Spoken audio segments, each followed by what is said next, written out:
Hi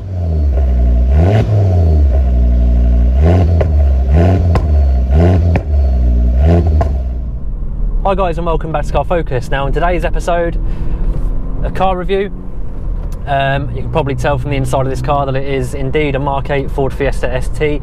This one belongs to Dreamscience Automotive up in Hull.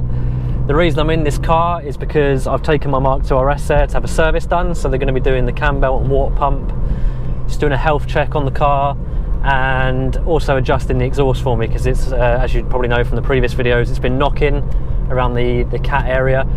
So it was a good opportunity for me to get out in one of their development cars, this Ford Fiesta ST.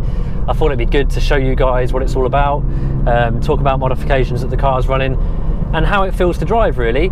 I've driven a couple of these now. I've driven a stock one, I drove the Scorpion demo car which is running the Puma Speed maxed out map. So it's always good to kind of compare tuners and how their cars kind of feel against each other, and also how it feels compared to stock. Now this car is running a development map, so there is actually an Ultima and an Ultima 2 map already out for this car on the Dreamscience website. That's available. There's cars running those maps now. This one's actually running the Ultima 2 Plus map. This map is producing in the region of 265 brake horsepower, and bolt-ons to complement that map at the moment. We've got a stage 3 front mount intercooler, a huge intercooler up front. We've got an N-Fire intake scoop to obviously direct some nice cold air into the intake system. There is an induction kit in the making. It's almost ready to go on. They're just doing a couple of final tweaks on that. So this car is currently running the stock induction kit, but imminently the new induction kit will land. I believe it's one of the biggest induction kits on the market for this car, so stay tuned for that. That is coming very shortly. We're also running a turbo downpipe, a decat, but then we've got the standard GPF and the standard GPF back exhaust system. So that's it performance wise. Exterior mods, we're running the usual Dreamscience touches. So we've got the handling pack, so we've got 20mm KW springs. Running spacers, I believe we've got 10mm on the front and 12.5mm spacers on the rear, just to give it that nice kind of hunkered down stance.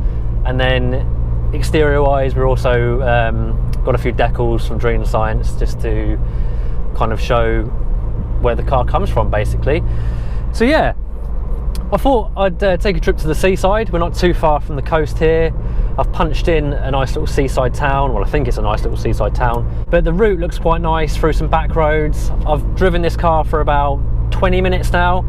I've been in normal mode, but I believe all the party pieces happen in sport mode and race mode.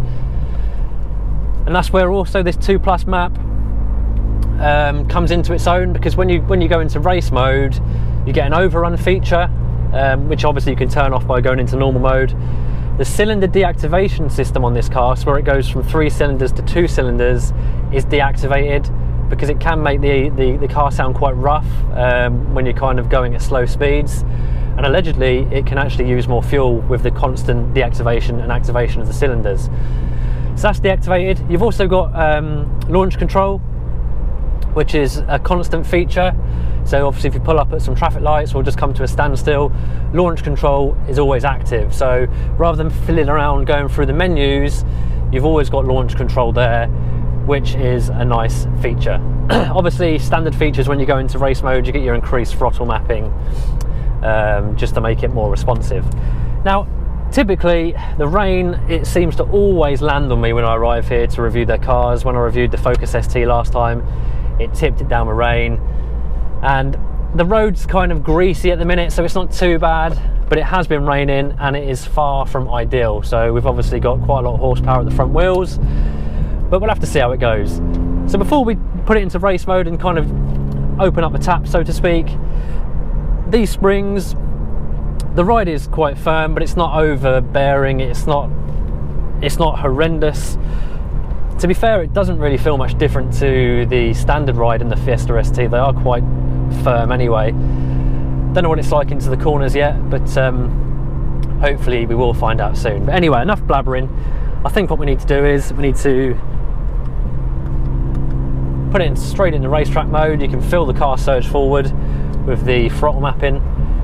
Should get pops and bangs now. I haven't actually accelerated in this car yet, so we'll give it a quick blip in third.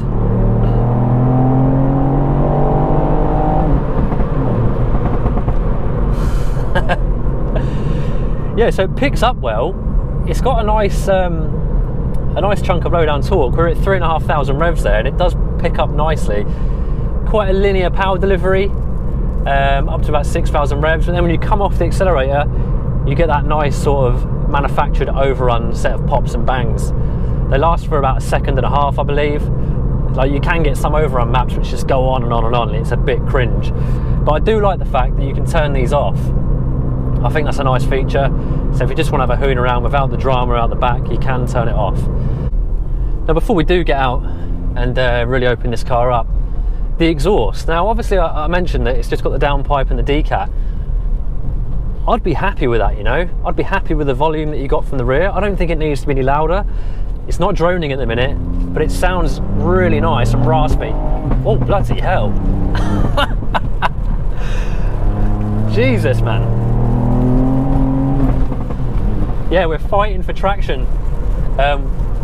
Second gear then, it's raining, but yeah, fighting for a bit of traction there, but it definitely makes you smile. There we go. Now, importantly, this car doesn't have the diff, the LSD that you can get as a factory option, so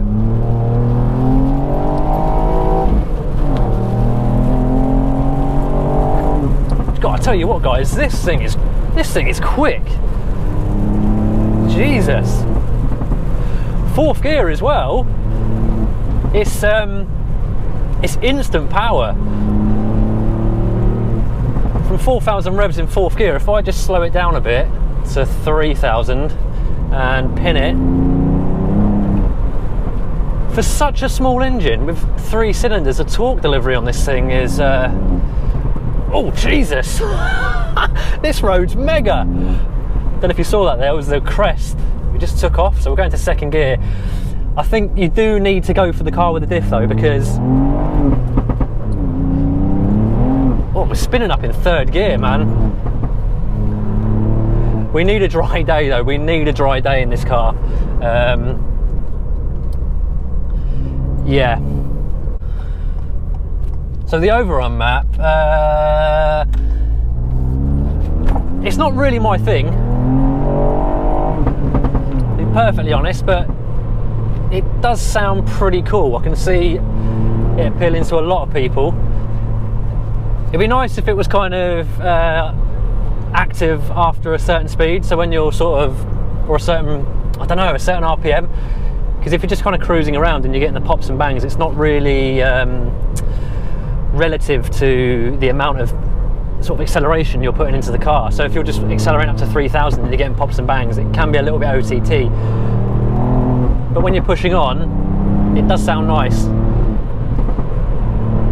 I'm really surprised about the amount of power this thing's got. This thing is just any rev, floor it, and it just picks up and goes. This road's lovely. I think we probably do need a bit of ESC intervention though in these greasy conditions. So yeah, if I switch the ESC on, just see what that does to the car, because it's definitely just scrabbling around a bit in this wet weather. Yeah, that's better. Oh, hit the rev limiter. It's easy to rev these out. This is better. This road surface is a lot more grippy. Oh, the brakes are good. The brakes are very good. Yeah, a little bit of wheel spin in third, creating a little bit of understeer, but I know in the dry this is going to be a different kettle of fish. But this thing, man, this thing.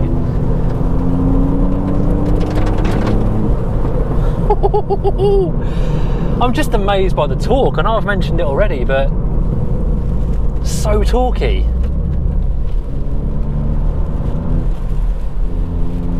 It's nice not having to rev the absolute nuts off a car to get it shifting. I mean, with turbo cars you do get increased torque anyway, but yeah, I'm enjoying this thing. Right guys, we've made it to the beach, but the weather is too shocking, so I'm not going to get out of the car. But I've had a nice little look out at the ocean, nice little bit of chill time. And whilst we are having this little bit of downtime from the back roads, I thought I'd quickly touch upon warranty and mods, because I know it's a question that people ask all the time. Now, obviously when you do modify your car, so I mean, if you turned your car into this exact car, you do run the risk of invalidating your warranty. But what I will say about Dreamscience, the iMap, is it doesn't leave a trace on the ECU.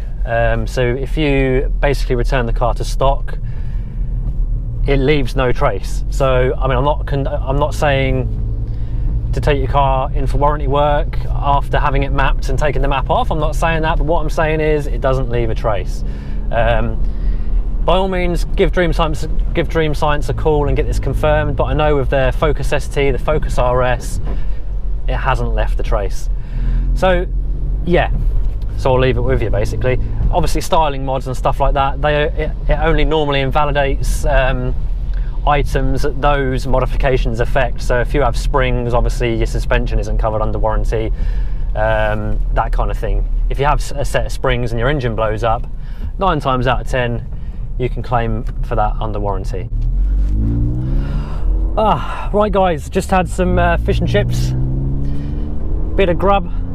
It's still raining, but what can we do? Just gonna have to work with what we've got, unfortunately.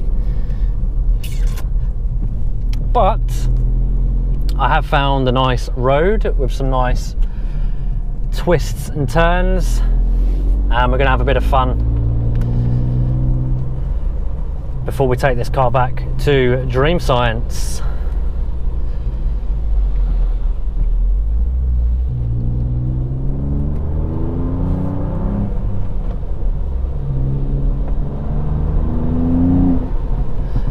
So,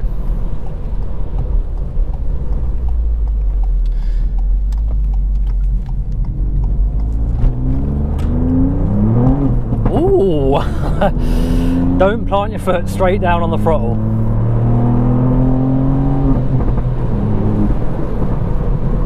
So what I'm obviously realising with this car in this weather is, as I just demonstrated, if you plant your foot straight on the throttle, you are just going to get a load of wheel spin. So if you modulate it and just gently accelerate, like we'll do now overtaking this tractor, it's much better, and you can extract the majority of the power safely without spinning the wheels. So if you adopt that approach on a day like this, you can still have plenty of fun. Now, 2 of the most impressive things with this remap. The first one is the torque. Now, I've explained how torquey this car is. So we're going into 3rd gear. We've got a nice left-hander here, low revs, 4,500, and it just slings you straight out the corner. 4th gear, low revs, boom, pulls you straight down the road with ease. So you don't have to necessarily labour the engine or thrash the engine to get this car moving. So that's the first thing. The second thing is how smooth the map is. Now, this map, it just feels like an OEM factory map with more power. It's not jerky, it's not lumpy, it's just perfectly progressive, perfectly linear, and it just makes the drive a bit more predictable, so to speak, a bit safer. You're not getting a huge dollop of boost and then the car's swerving all over the place. So that's the second thing. And those 2 things combined, they just make for a pretty awesome drive. And also, the way this car just rattles through the revs, it's just a nice, continuous, strong power band. I'll tell you what, I love these little Fiestas. The chassis are so playful. Oh. You can't beat a Fiesta ST for the fun factor on a road like this, can you? These cars, they just offer equal amounts, if not more fun than cars that are way more expensive. And when you get them mapped and tweaked up here and there, it just really does perfect an already brilliant package. I wouldn't take this too far. This is probably as far as I'd go, to be fair, but boy is this thing fun. Great on the brakes as well, just tuck the nose in. Such a really sharp and responsive chassis. And the brakes, second gear, again, just tuck the nose in, gently on the power, no wheel spin. See, I'm learning now, I'm learning how to drive this car, how to feather it and get it round these bends without it being too gnarly. I'm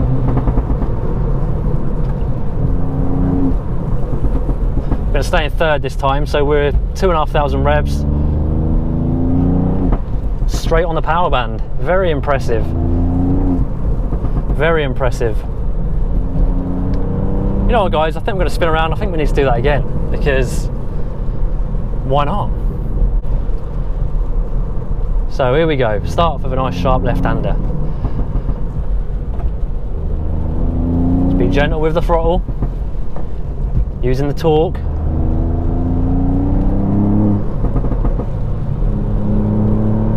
Nice and steady.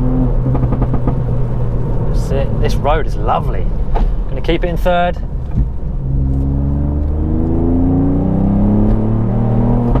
Lovely. Gets you up to 60 like that. Keep it in third again. You don't even need to go into second, actually. Nice and smooth and consistent. We'll keep it in third again. We have, what are we now, 2,000 revs?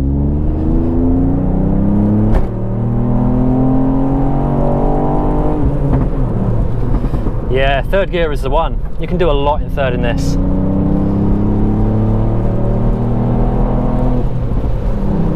Really impressive, guys, really impressive. If you've got one of these cars, then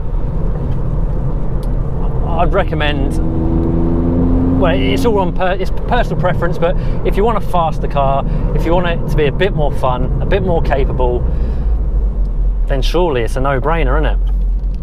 I'll tell you what, there's just nothing better than a British B road and a nicely tweaked hot hatch.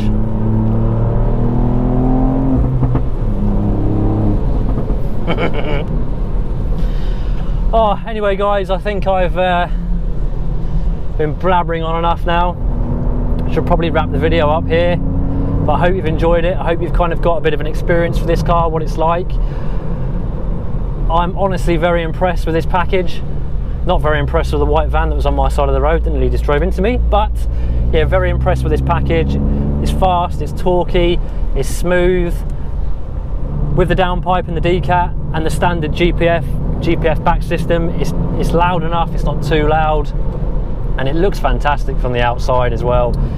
Handling's good, it's nice and flat into corners, it's not too crashy, it doesn't get too upset over bumps. It's just a great all-round little hot hatch, guys. And if you want to check out this package, check out the Dreamscience website. All the pricing is on there. This map will be released very shortly, the 2 Plus map. Big thanks to Dreamscience for letting me take this car out. They also do servicing and maintenance on performance cars as well, specialise in fast forwards. So if you want a garage you can trust, doesn't cost the earth, then I recommend giving the guys at Dreamscience a call. Having my RS service there at the moment. So yeah, I only take my cars to places I can trust, so check them out. Anyway, guys, that's it. So until the next video, stay safe out there, drive safely, take care, and I shall see you soon.